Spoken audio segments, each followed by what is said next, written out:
আসসালামু আলাইকুম। তামান্নার রান্নাঘরে আপনাদের সবাইকে স্বাগতম। যে বা যারা যেখান থেকে দেখছেন প্লিজ ভালো লাগলে আমার ভিডিওটি লাইক, কমেন্ট, শেয়ার করবেন। রাত ১টার সময় যখন আমার খিচুড়ি খেতে মন চেয়েছিল, তখন রান্না করতে গেলাম। তো আমরা ২ জনের রান্না করেছি। ভিডিওতে দেখতে পাচ্ছেন আমি প্রায় ৩৫০ গ্রাম চাল এবং ডাল দিয়েছি। এটা দেওয়ার একটা রিজন হলো যে এই মিনি কুকারে এর ক্যাপাসিটিটা জাস্ট কত দেখেন গাইস, কি অবস্থা।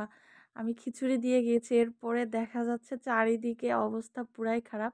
যাই হোক, খিচুড়িটা কিন্তু বেশ মজার ছিল এবং এর যে পরিমাণটা আমরা কিন্তু বেশ ৩ জন খেয়েছি। ২ জনের জন্য রান্না করে ৩ জন খেয়েছি।